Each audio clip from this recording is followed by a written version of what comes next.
Alhamdulillahi Rabbil Alamin. Wassalatu wassalamu ala ashrafil mursalin Nabiina wa habibina Muhammadin wa ala alihi wa ashabihi ajma'in.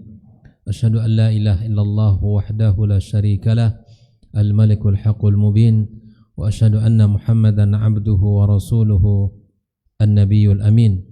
Qala ta'ala ya ayyuhalladzina amanu ittaqullaha haqqa tuqatih wa la tamutunna illa wa antum muslimun. Amma ba'd, ma'asyara al-hadirin wal hadirat wal musyahidin wal musyahidat rahimani wa rahimakumullah. Alhamdulillah wa syukrulillah atas segala nikmat dan karunia yang Allah berikan kepada kita.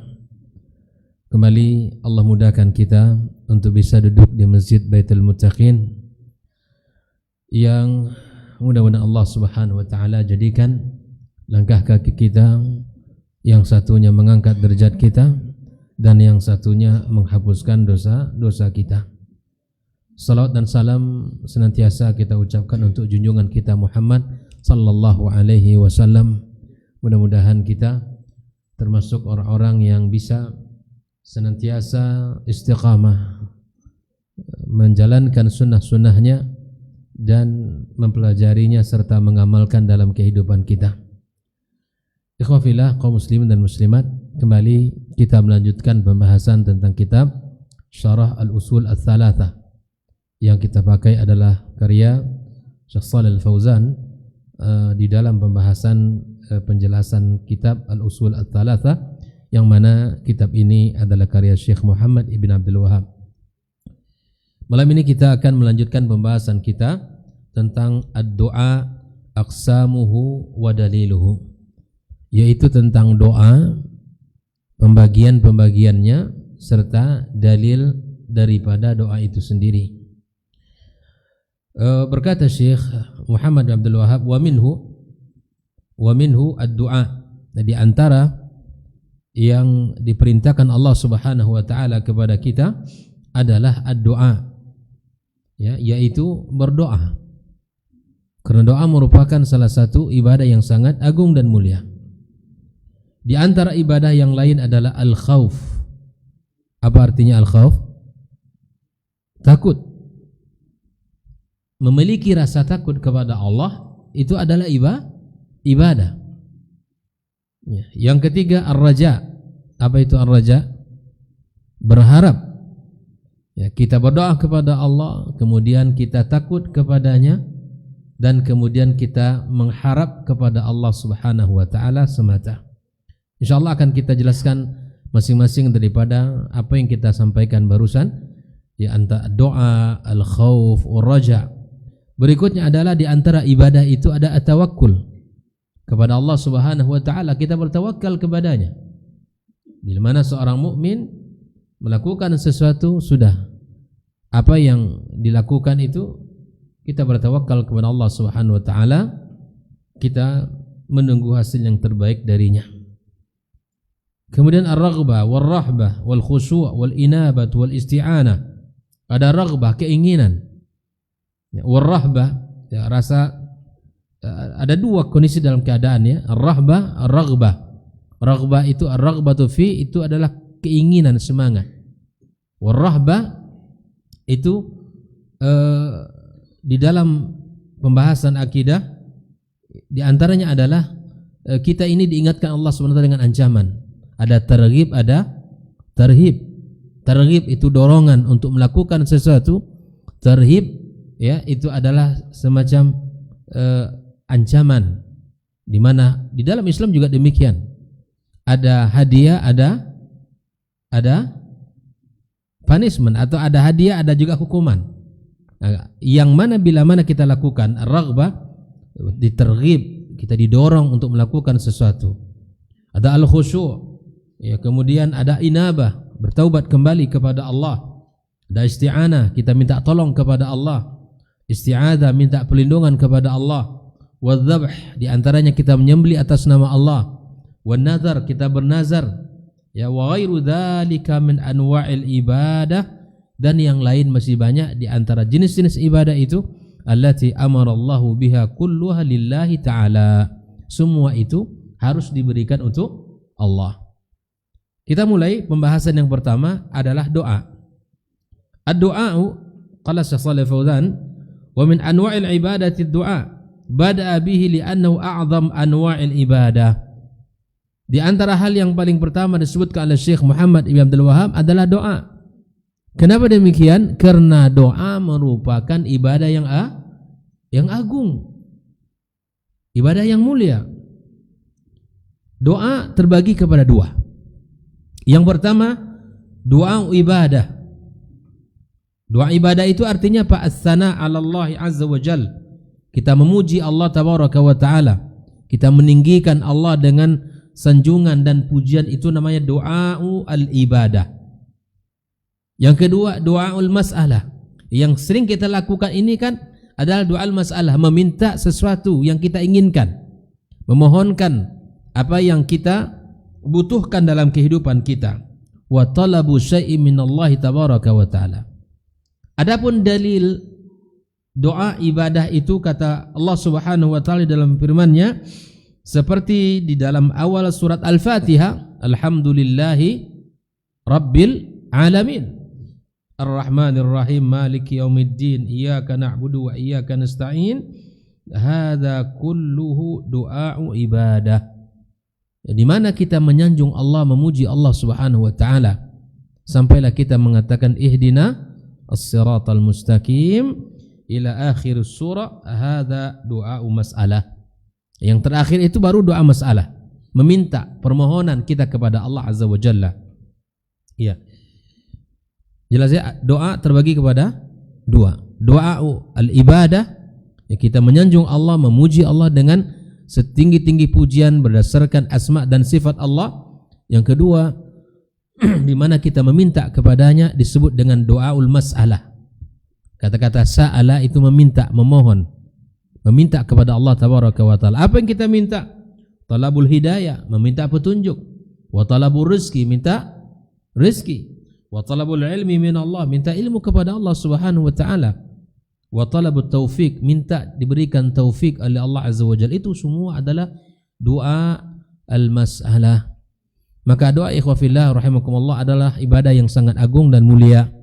Maka oleh karena itu, doa tidaklah boleh kita berikan, ya, kecuali hanya kepada Allah.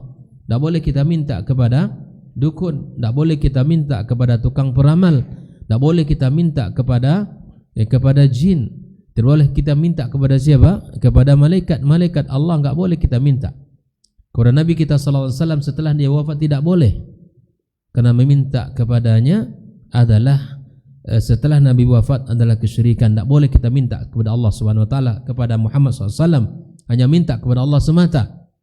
Karena banyak orang hari ini minta kepada malaikat, minta kepada Nabi Muhammad SAW setelah dia wafat, dipanjangkan umurnya, diberikan ini dan itu. Tidak. Kita hanya minta kepada Allah tabaraka wa taala semata. Ya. Dan pertanyaan pada pekan yang lalu, ya, mana yang lebih berbahaya? Mana yang lebih parah? Ya, berdoa atau meminta atau menyembah malaikat atau menyembah manusia biasa. Sama saja, ya. Jangan dikira lebih parah. Tidak, semuanya kesyirikan itu sama. Beribadah, berdoa kepada, meminta kepada malaikat, minta kepada manusia yang telah meninggal dunia, tidak bisa. Nah, semua ibadah termasuk doa tidak boleh hanya kepada Allah tabaraka wa taala. Ikhwatal kiram rahimakumullah, di antara dalil yang disebutkan Allah Subhanahu wa taala adalah qauluhu tabaraka wa taala wa annal masajida lillah. Sesungguhnya masjid itu milik siapa? Milik siapa? Milik Allah. Allah yang punya masjid. Kalaupun ada pengurus, itu hanya wakil saja untuk mengurus supaya dia bersih, teratur, supaya jamaah nyaman. Tapi milik Allah Subhanahu wa taala. Wa annal masajida lillah. Karena terkadang subhanallah, ya, masjid ini susah, orang untuk ngaji susah. Orang untuk belajar terkadang diusir. Untuk muhadharah enggak bisa. Kenapa? Dia merasa dia yang punya. Terkadang ada orang Pak, pandainya hanya merebut saja. Kalau sudah dapat, dia tidak ke masjid, dia tidak datang ke masjid. Makanya kata Allah Subhanahu wa taala, innama ya'muru masajidallah. Lanjutkan. Man amana billahi wal yaumil akhir wa aqamas shalah wa ataz zakah. Yang bisa memakmurkan rumah Allah ini, kata Allah sendiri, Allah yang katakan, adalah orang yang beriman kepadanya, orang yang beriman kepada hari akhirat, orang yang mendirikan salat, orang yang bayarkan zakat. Masjid milik Allah dan yang bisa memakmurkan orang-orang yang beriman kepada Allah. Terkadang terjadi dalam realita kehidupan kita. Ya, pengen jadi pengurus masjid tapi tak datang ke masjid. Ngurus masjid ya ahlul masjid. Tidak tahu kebutuhan masjid kalau tidak ke masjid. Tidak tahu apa yang harus dilakukan di masjid. Ini milik Allah, jauhkan dari segala bentuk kesyirikan. Jauhkan dari segala bentuk maksiat. Jadi pengurus masjid ilmu tidak ada. Hanya mengukur agama dengan perasaan, mengukur dengan kira-kiranya baik. Semua terkadang maksiat dibuat di masjid. Tahu maksiat dibuat di masjid? Ada orang buat maksiat di masjid? Ada? Apa masjid? Ya. Allah sudah katakan bahwa masjid ini miliknya. Sesuatu yang dibenci Allah tidak boleh dilakukan di masjid. Makanya di antara memakmurkan masjid adalah dengan salat. Kita makmurkan rumah Allah ini dengan salat 5 waktu. Ditambah dengan kajian seperti ini. Kemudian ditambah dengan mungkin kegiatan tahsin. Hal-hal yang bermanfaat, halaqah ilmu yang harus dihidupkan. Maka terkadang subhanallah, ya, pengurus masjid tidak datang ke masjid, mengatur masjid dari rumah. Ya, nanya berapa orang datang ke masjid, tapi tidak datang ke masjid. Masalah itu ya. Ya, kemudian kalau orang ramai datang ke masjid pengajian, kok ramai sekali di masjid itu? Masya Allah. Kok ramai? Ramai sekali di masjid itu. Saya tengok orang bukan orang masyarakat sini saja yang datang. Kata dia begitu. Ya kan? Emang kenapa? Orang mencari ilmu datang ke sini emang dilarang, kan begitu ya? Ya ini kan masjid punya kami. Nah, punya kaum muslimin. Tidak ada larangan siapapun yang datang ke rumah Allah ini. Maka berilmulah sebelum mengurus masjid, biar tidak salah kaprah dalam mengurus masjid. Ikhwafillah rahimakumullah. Nah, sekarang kita lihat fenomena itu terjadi dalam masyarakat kita. Bila mana si fulan ya diberikan amanah, masya Allah kegiatan masjid ya, ramai, banyak hal yang bermanfaat dilakukan, hidup masjid ya, makmur masjid ini. Nah, dia pengen pula mengurus. Ya, dia cobanya tapi mengurus masjid dari rumah. Itu masalah itu. Mengurus masjid dari rumah. Baik ikhwafillah, wa annal masajida lillah. Kata Allah, sesungguhnya masjid milik Allah. Fala tad'u ma'allahi ahada. Maka jangan sembah ya bersama Allah makhluknya yang lain. Kita tidak boleh mensyirikkan Allah tabaraka wa taala. Kita datang ke rumah Allah, beribadah hanya kepada Allah Subhanahu wa taala. Ya, lakukan sesuatu yang bermanfaat di masjid. Hal-hal yang dianjurkan di alam agama. Maka belajar agama dengan sempurna. Hal yang disunnahkan oleh Nabi kita lakukan di masjid ini. Syekh Shalih Fauzan mengatakan al-masajid tutlaq wa yuradu bi amakinus sujud wal biqa' allati yusalla fiha. Masjid itu disebutkan kepada sebuah tempat di mana orang sujud di dalamnya. Wa hiya ahabul biqa'i fil ard ila Allah azza wa jalla. Masjid merupakan tempat yang paling dicintai Allah di muka bumi ini masjid. Masjid adalah tempat yang paling disukai oleh Allah tabaraka wa taala. Qad jaa at-targhibu fi bina'iha wa i'dadiha. Bahkan Nabi kita alaihi salatu wassalam telah memberikan gambaran dalam hadis yang sangat banyak tentang keutamaan orang-orang yang mengurus masjid, orang yang membangun masjid, orang-orang yang menghidupkan masjid, sungguh sangat banyak. keutamaan orang-orang yang telah yang ikut di dalam memakmurkan rumah Allah Subhanahu wa taala ini. Kata Nabi alaihi salatu wasallam, man bana masjidan lillah, barang siapa yang membangun masjid untuk siapa? Untuk Allah, kama hasati qutatin aw asghar, seperti ya mungkin kalau bahasa kitanya sangkar burung kecil ya, artinya tidak besar masjidnya, enggak apa-apa.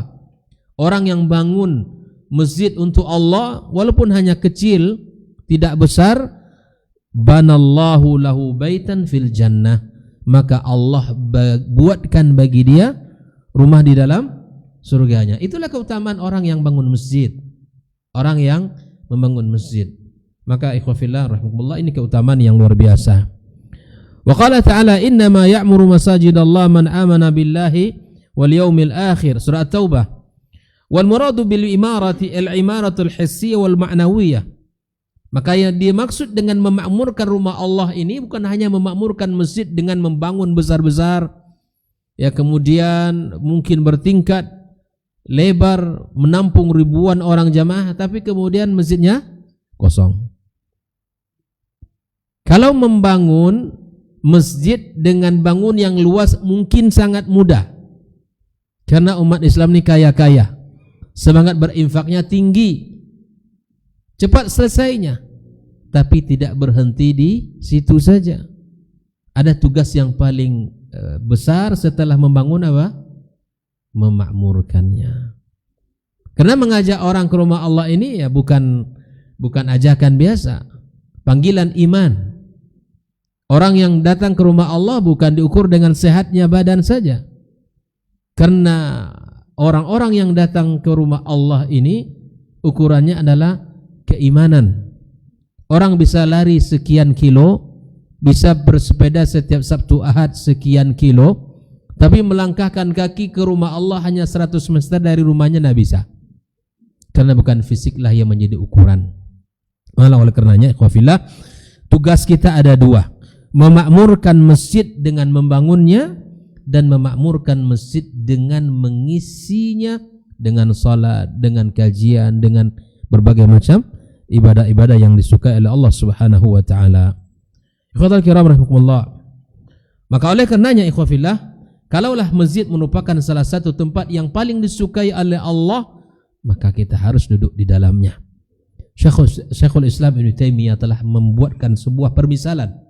Kata beliau bahwa seorang mukmin keberadaannya di masjid itu ibarat seekor ikan dalam air. Itulah orang beriman itu. Orang beriman di dalam masjid ini ibarat ikan di dalam sungai atau di dalam laut. Fama halus samaki bidunil ma'. Apa kondisi ikan tanpa air? Hidup, mati. Begitu orang beriman. Kalau hidupnya tidak tersambung dengan rumah Allah ini, maka hidupnya tidak akan pernah bahagia, tak akan pernah merasakan keindahan. Coba bayangkan, hal yang paling merugi bagi seseorang kapan? Datang ke masjid ketika dia disolatkan di waktu meninggal. Tidak pernah datang ke rumah Allah, tidak pernah hadir di masjid. Kerugian besar bagi orang beriman. Makanya kata Nabi kita alaihi salatu wassalam, idza ra'aita ar-rajula ya'tadu al-masjida fashhad lahu bil iman. Kalau engkau lihat laki-laki ini bolak-balik ke masjid, azan subuh pergi ke masjid, balik ke rumah bekerja, ya kan? Kemudian zuhur datang pergi lagi ke masjid, semuanya 5 waktu. Maka kemudian kata Nabi kita alaihi salatu wassalam, fashhad lahu bil iman, maka saksikanlah kalau dia itu orang beriman. Kalau tahu orang beriman atau tidak, salah satu standarnya kata Nabi apa? Lihat ya keberadaannya di rumah Allah ini. Dia muslim tapi tidak sholat, mungkin sholat di rumah. Barangkali ada yang mengatakan bahwa sholat di rumah di masjid itu sunnah gitu ya. Mungkin itu yang didengar selama ini.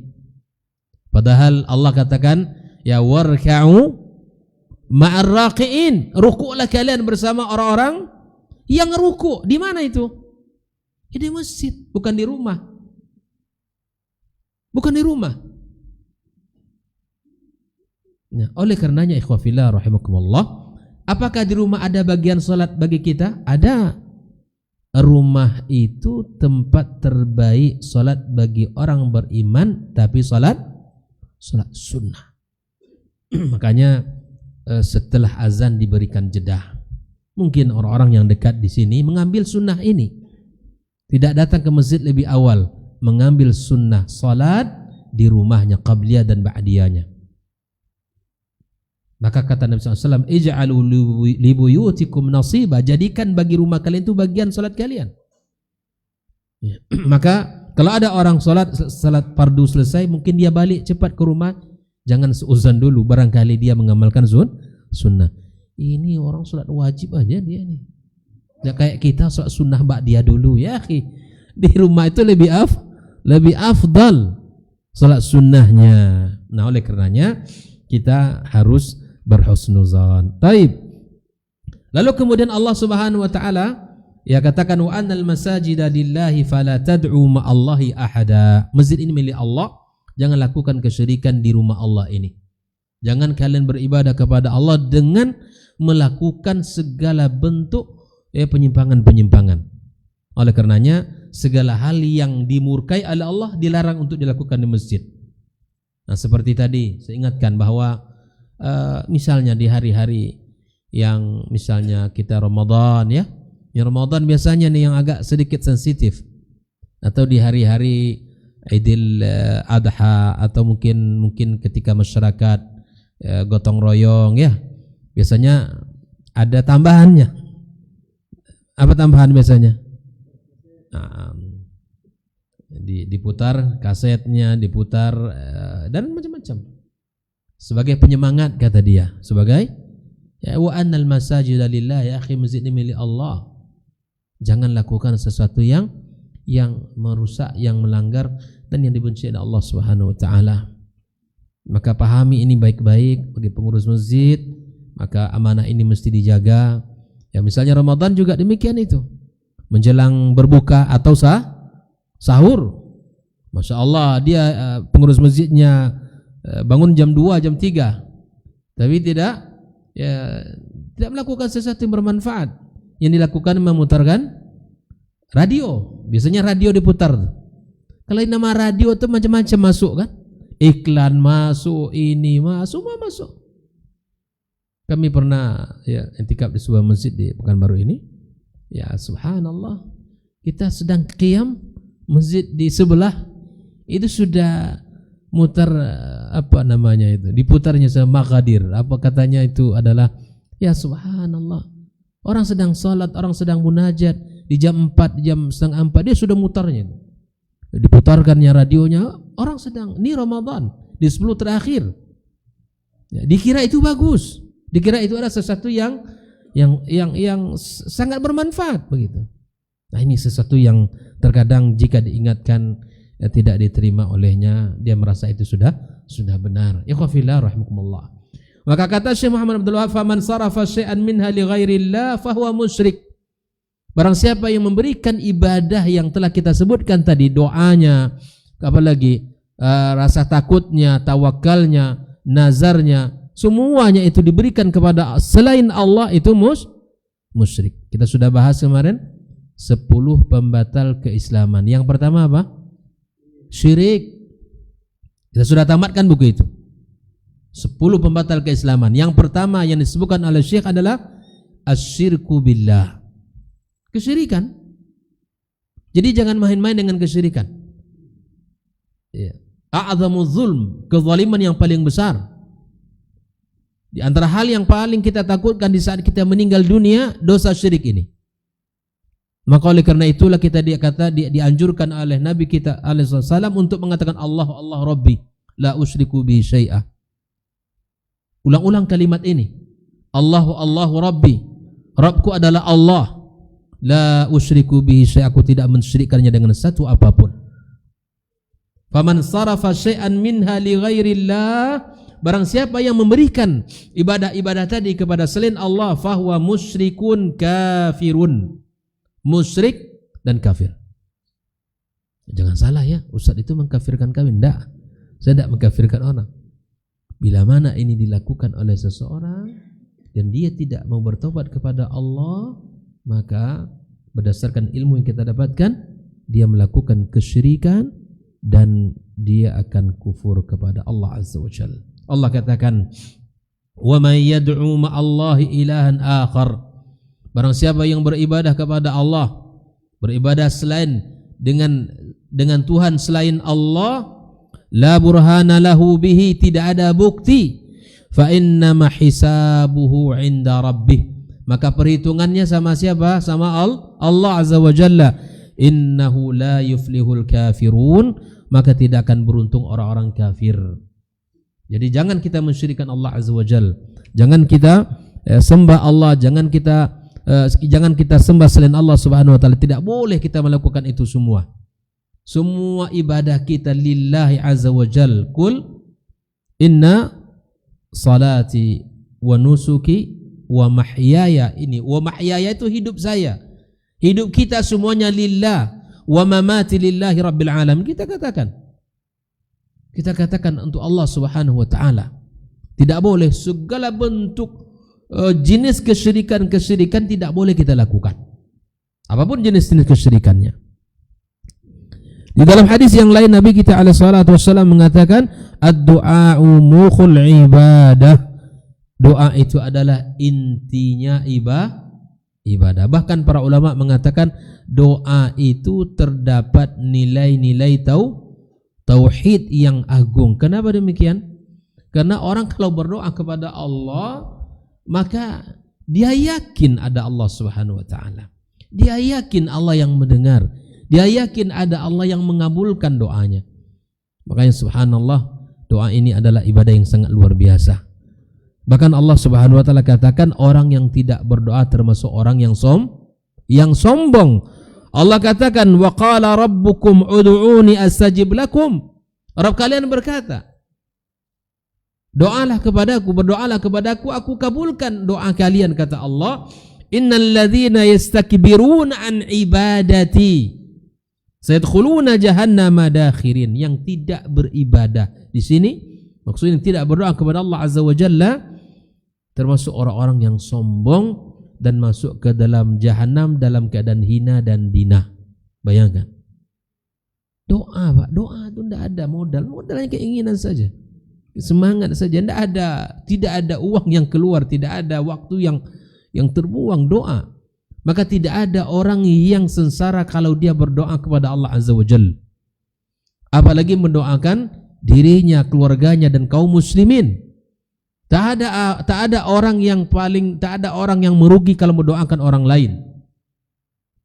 Bahkan Nabi kita SAW mengatakan, ahabbun nasi ilallah anfa'uhum linnas. Orang yang paling disukai Allah itu siapa? Orang yang paling bermanfaat bagi manusia. Paling tidak manfaat yang bisa kita berikan kepada saudara kita apa? Doa. Kalau kita tak bisa bantu dengan harta, bantu dengan doa. Bahkan Nabi kita mengatakan, da'watul muslim an akhihi bi dhahril ghaibi mustajab. Doa seorang muslim untuk saudaranya muslim, mendoakan di belakang dia adalah mustajab. Makanya Nabi kita SAW mengatakan, sebelum doa engkau selesai kata Rasulullah, sebelum doa kita untuk saudara kita, ya Allah bantu fulan, ya Allah sehatkan fulan, ya Allah berikan kemudahan dia. Sebelum doa kita ini selesai, apa kata malaikat? Walaka mithluh, maka bagimu apa yang serupa yang kamu doakan. Bayangkan itu. Yang mengaminkan siapa? Malaikat Allah. Tidak akan pernah merugi orang yang berdoa itu. Nah, sedikit yang bisa kita berikan adalah mendoakan saudara kita. Bahkan di dalam sebuah hadis juga disebutkan bahwa ketika kita mendoakan kebaikan ini yang sering kita lupakan. Sederhana tapi sering kita lupakan. Bahkan subhanallah, orang-orang di dalam sebuah hadis disebutkan, dia akan mendapatkan kebaikan sejumlah orang yang ia doakan. Maka kumpulkan dalam doa kita apa? Allahumma fir lil muslimina wal muslimat. Tidak ada orang bisa memastikan berapa jumlah kaum muslimin di dunia ini. Ya, lihat sensor penduduk ya mungkin mendekati saja. Tapi pasti tidak ada orang yang tahu. Bila mana kita rajin mendoakan saudara kita, doakan kaum muslimin dan muslimat dimanapun berada, maka kita akan mendapatkan kebaikan dari sejumlah orang yang kita bayangkan. Sederhana tapi luar biasa. Ini yang bisa kita lakukan. Doakan saudara kita. Maka orang-orang yang sombong itu orang tidak pernah berdoa kepadanya. Orang-orang yang sombong adalah orang-orang yang tidak pernah berdoa kepadanya. Bahkan dalam hadis yang lain Nabi kita alaihi salatu wassalam mengatakan ya bahwa orang waman lam yas'alillah yaghdab alaih. Orang yang tidak minta kepada Allah, Allah murka. Allah murka kepada orang yang tidak minta kepadanya. Bayangkan. Para ulama menjelaskan tentang bentuk pengabulan doa itu ada tiga. Yang pertama apa? Yang pertama? Enggak. Bentuk pengabulan doa. Kan Allah katakan, "Ud'uni astajib lakum." Berdoalah kepadaku pasti aku kabulkan. Para ulama menjelaskan bentuk pengabulan doa itu ada tiga. Yang pertama? Disegerakan, Hasan. Diberikan langsung. Yang dia minta dapat. Ya Rabb, gitu kan? Berdoa kepada Allah, dia minta kebaikan, minta keturunan, Allah berikan keturunan. Disegerakan. Apa yang diinginkan, yang minta diberi Allah langsung. Yang kedua, disimpan di mana? Di akhirat kelak. Allah tabungkan itu untuk kita. Tidak ada satu doa pun yang tidak Allah kabulkan, Pak. Allah pasti beri. Tapi ada yang Allah simpan. Allah akhirkan pemberiannya di mana? Di akhirat. Yang ketiga, bahkan subhanallah ada riwayat mengatakan bila mana nanti seorang mukmin diberikan Allah Subhanahu wa taala di akhirat kelak, lalu dia minta, kenapa dulu enggak disimpan semuanya? Oh, yang manusia gitu ya. Ketika Allah berikan di akhirat, kenapa enggak disimpan aja oleh Allah? Kenapa? Karena pemberian Allah di akhirat jauh lebih baik, lebih hebat dari apa yang dia minta di dunia ini. Yang ketiga,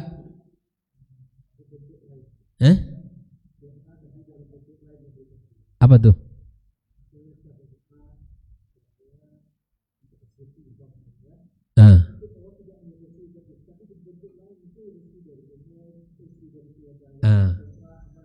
Betul, tapi dalam pembahasan ini kata para ulama apa? Allah palingkan dia dari bencana. Itu dia, ada tiga. Yang pertama Allah berikan langsung, segerakan. Yang kedua Allah tabungkan, ya simpan. Yang ketiga Allah hindarkan dia dari musibah, bencana yang Allah Subhanahu, karena doanya kuat. Ya, doanya kuat, Allah jauhkan dia. Begitulah. Jadi tidak ada orang merugi kalau berdoa itu. Ya, maka pilihlah waktu-waktu yang mustajab, tempat-tempat yang afdal untuk berdoa. Ya, di antaranya waktu yang mustajab itu adalah di antara ma bainal adzani wal iqamah. Maka kesempatan untuk berdoa kepada Allah. Yang kedua kapan? Fi jawfil lail, di waktu kegelapan malam, keheningan malam, orang semuanya tidur, kita bangun, ya Rabb. Dan ketika itu Allah turun ke langit bumi. Allah turun ke langit bumi ini. Wa kulla lailatin, dari mana kita tahu? Dari Nabi kita SAW. Kalau Allah turun berarti di mana Allah? Nah, ini kan pertanyaannya. Kalau Allah turun di mana Allah, Bu? Di mana? Di selatan? Di atas arsy. Kan kita sudah bahas ayatnya. Ya kan? Ar-Rahmanu al-arsy istawa. Okay? Kalau turun ya, berarti menunjukkan Allah di atas. Firman Allah Al-Qur'anul Karim turun. Dari mana turunnya?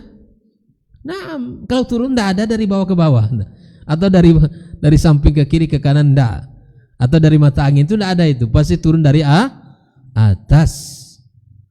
Ini menunjukkan bahwa apa yang disampaikan Allah Subhanahu wa taala itu sangat mudah dipahami. Ya, sangat mudah untuk kita fahami. Taib ikhwah fillah rahimakumullah. Allah turun ke langit bumi, kata Nabi kita alaihi salatu wassalam, man yas'aluni fa'u'tiyahu. Yang meminta kepadaku aku beri, ya. Kemudian barang siapa yang berdoa kepadaku pasti aku kabulkan, dan barang siapa minta ampun kepadaku pasti aku ampuni. Itu di tengah malam, ya, antara azan dan iqamah. Kemudian di hari Jumat, para ulama menyebutkan kapan di hari Jumat. Ya wallahi sangat banyak perkataan para ulama, ya, tapi yang paling kuat itu salah satunya adalah ma baina al-asri ilal maghrib, antara asar menjelang maghrib. Itu waktu yang di antara banyak pendapat yang menguatkannya waktu itu di Jumat. Kapan lagi? Di waktu hari hujan turun. Ya, hujan turun waktu-waktu yang sangat mustajab untuk kita berdoa kepada Allah. Ketika kita safar, itu doa-doa yang harus kita panjatkan, kita minta sama Allah Azza wa Jalla saat kita safar. Ya, kalau waktu, ya subhanallah, di antaranya adalah tempat waktu-waktu yang seperti di saat kita berpuasa, ya kan?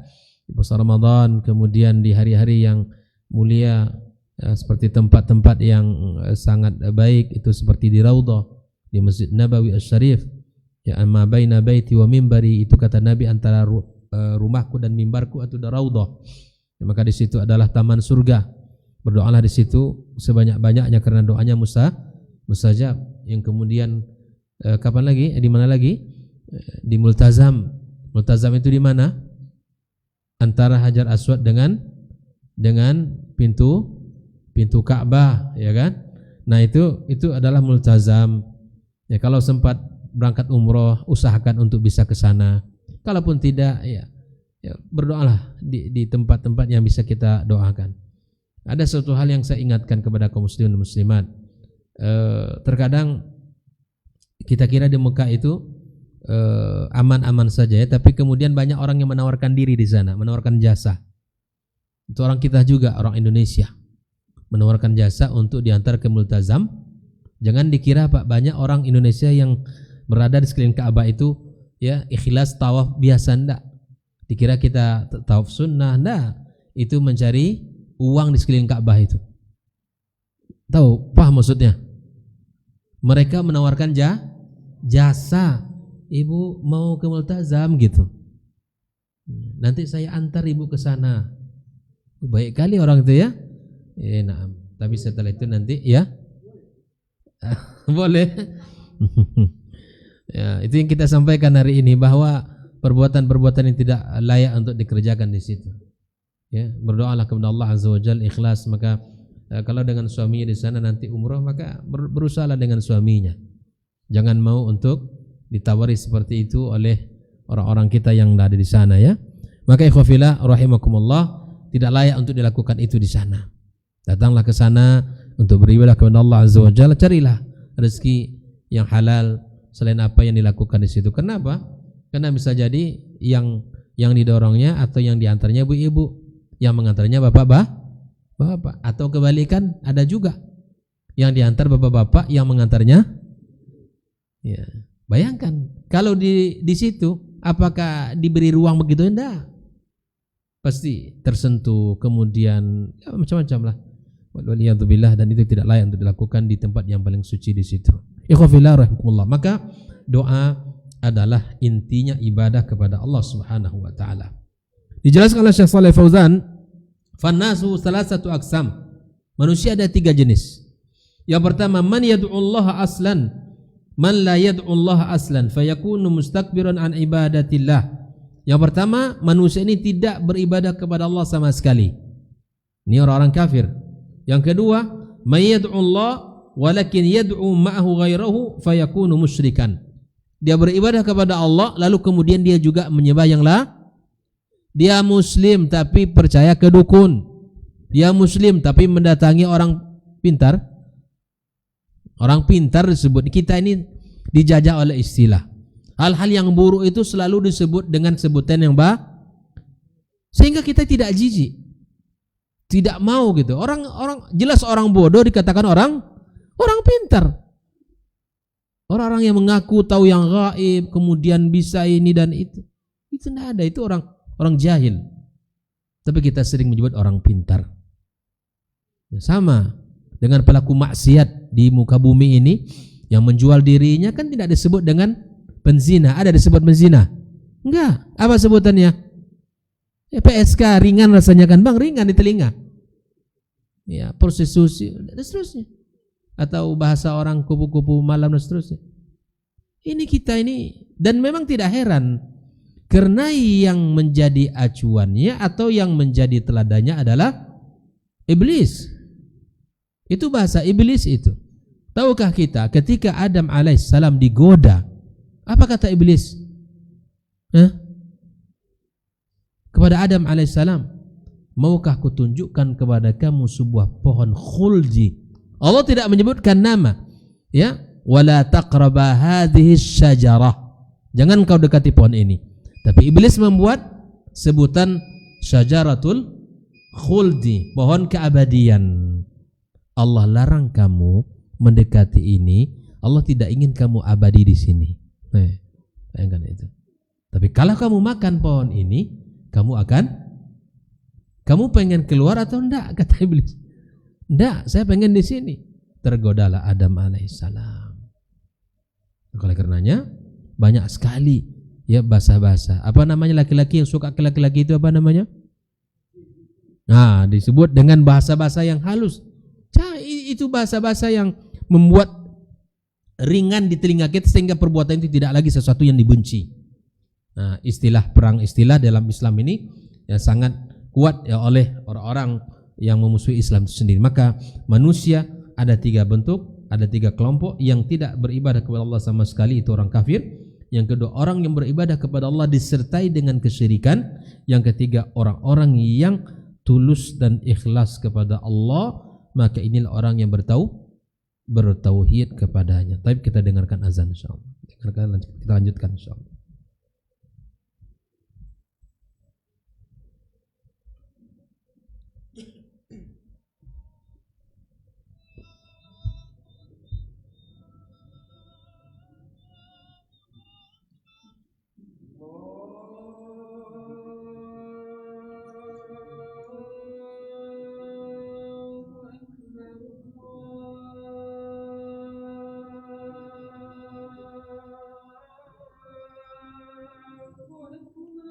Allah.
La ilaha illallah. Rasulullah.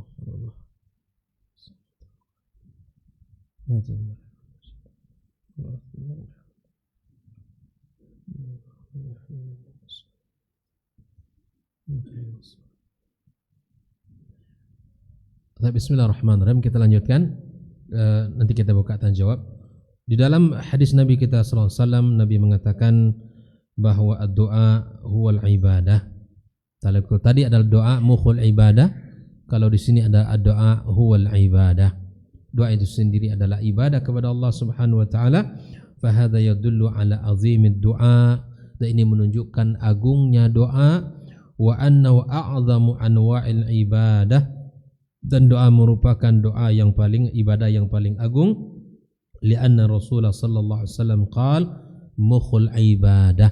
Doa itu merupakan intinya daripada ibadah kita kepada Allah Subhanahu wa taala. Maka kalau ibadah mestilah kita berikan hanya untuk Allah. Tidak boleh kita kepada yang lainnya. Baik, kita buka seperti mana kita sepakati pekan yang lalu ya. Kita jadikan menjelang iqamah ini adalah untuk berdiskusi dalam perkara pembahasan kita. Tafadhal kalau ada.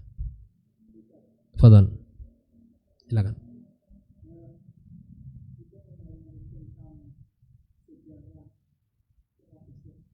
Sejarah?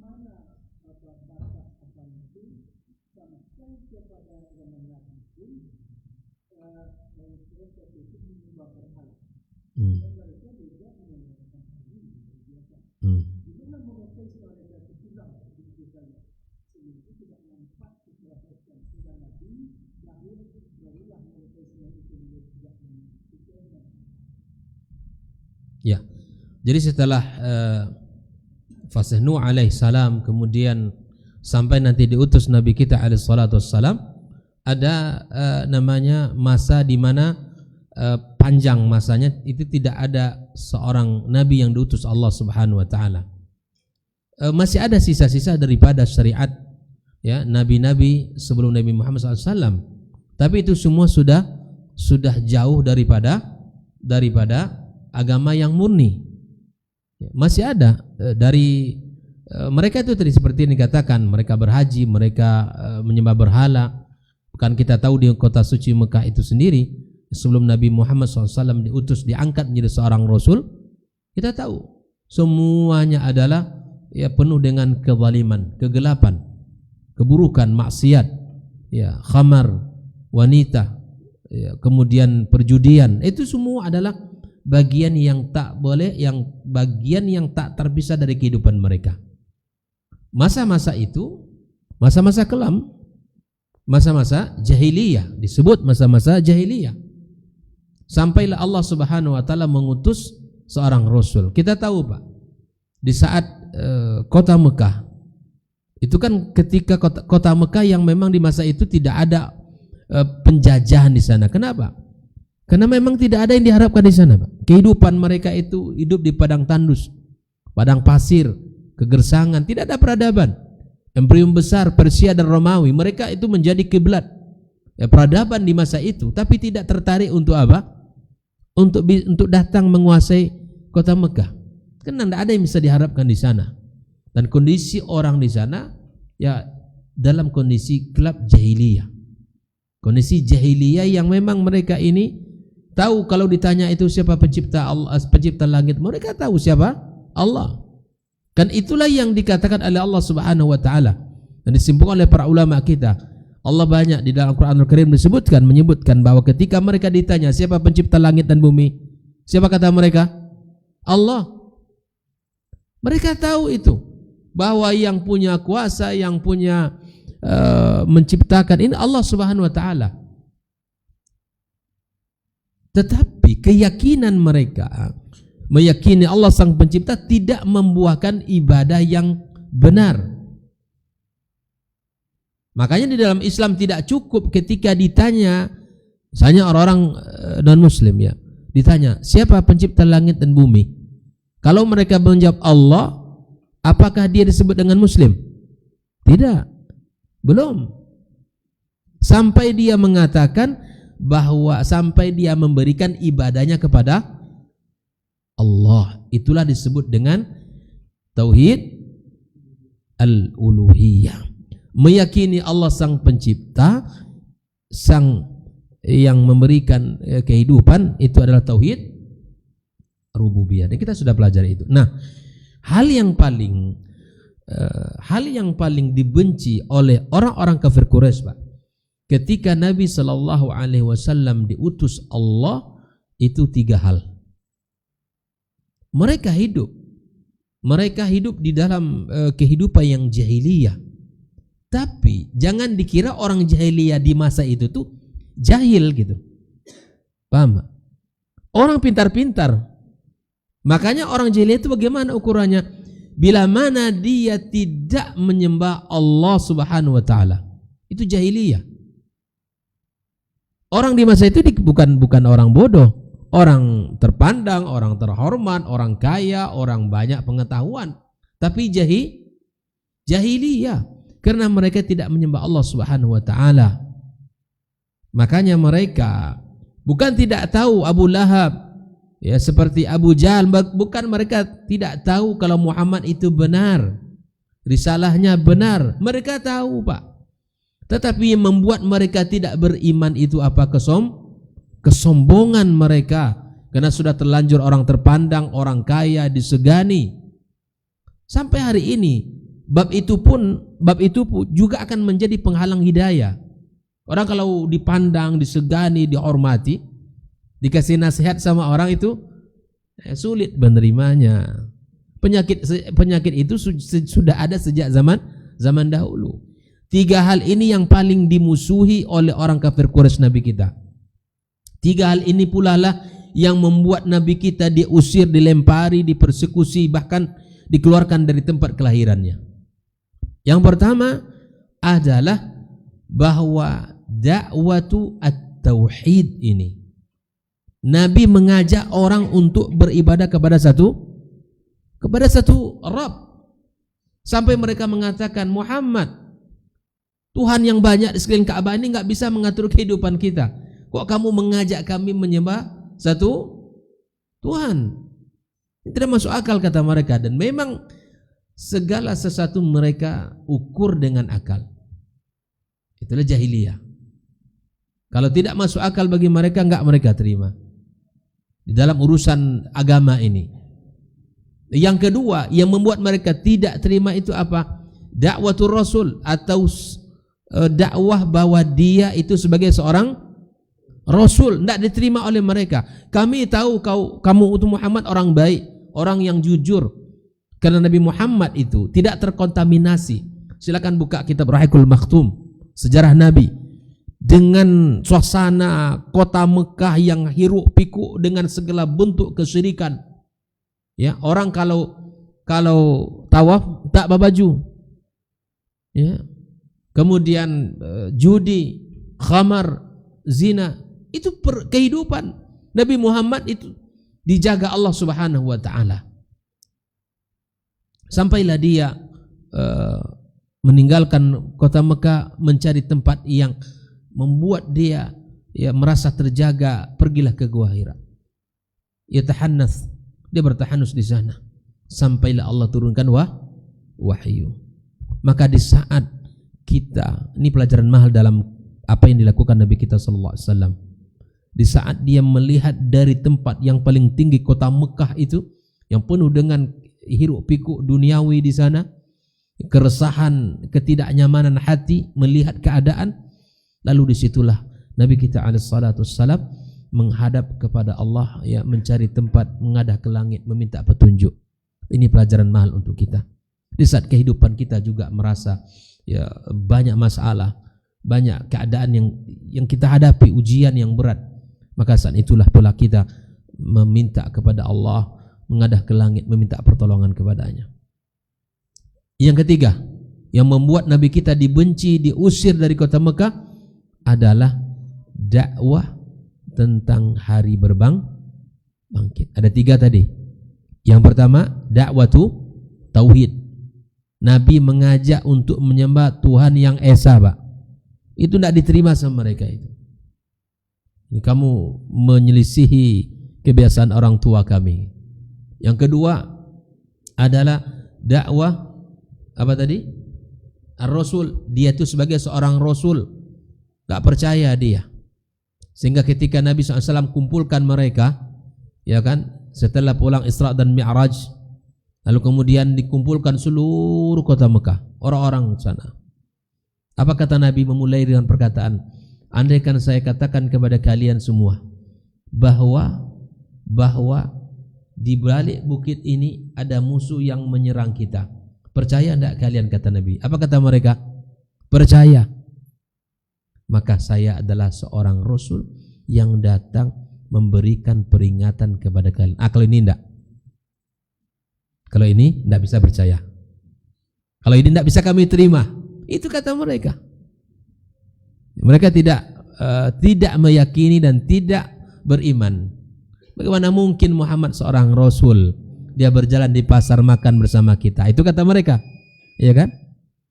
Nah, yang ketiga adalah dakwah bahari berbangkit. Nabi katakan bahwa kita ini akan dibangkitkan Allah nanti di hari kiamat kelak. Oh, tidak ada cerita Muhammad. Mereka bawalah tulang belulang itu. Muhammad, mana Tuhan kamu? Hidupkan tulang belulang kalau memang ada hari berbangkit. Ya subhanallah. Nabi bacakan firman Allah Subhanahu wa taala surat Yasin. Dialah Allah Subhanahu wa taala yang menciptakan dan dialah yang akan membangkitkan. Ya itu. Nah, dalam perjalanan dakwah Nabi kita SAW, bahwa itu ada fatrah-fatrah masa jahiliyah yang mereka memang menyembah selain Allah Subhanahu wa taala, menyembah berhala, menyembah batu-batu dan semuanya. Bahkan kita tahu tentang kisah Nabi, sahabat Nabi yang mulia Umar bin Khattab radhiyallahu taala anhu. Ya, di saat kami mengingat masa buruknya jahiliyah itu.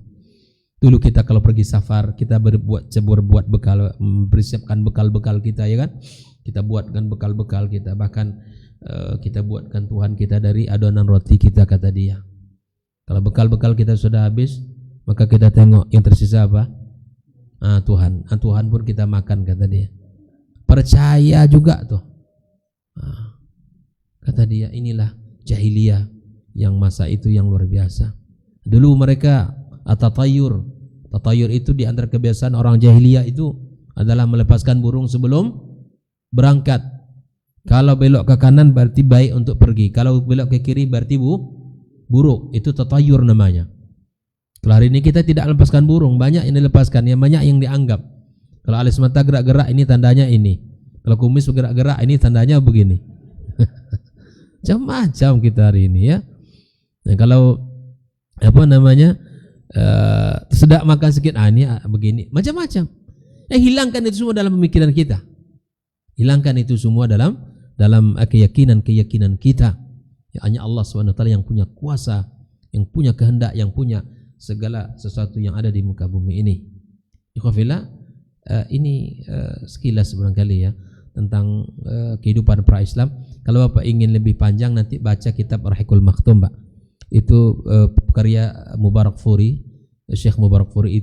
Itu sebelum masa kenabian itu dijelaskan asal usul orang Arab, kemudian asal usul bangsa Arab dari berbagai anak keturunan Nabi Nuh alaihissalam.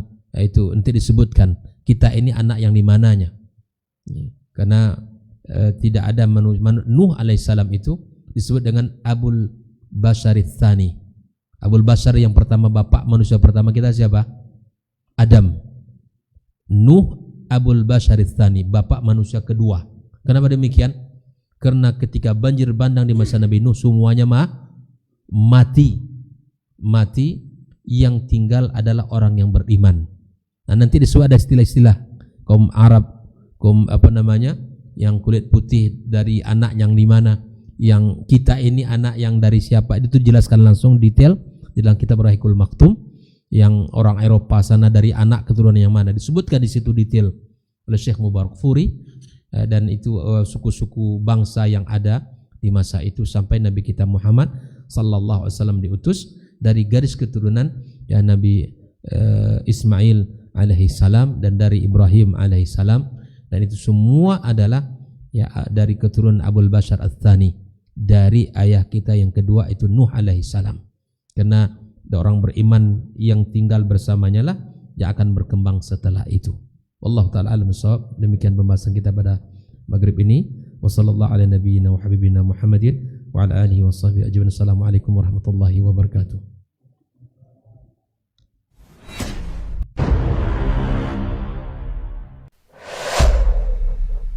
Dunia dan seisinya ini bagi Allah tak sama nilainya dengan sebelah sayap lalat. Barang siapa yang beramal untuk akhiratnya, Allah akan cukupkan baginya urusan dunia. Sayati zamanun 'alan nasi as-sabiru fihim qalqabit al-jamarah. Akan ada satu masa di akhir zaman yang berpegang teguh dengan agamanya seperti orang yang sedang memegang bara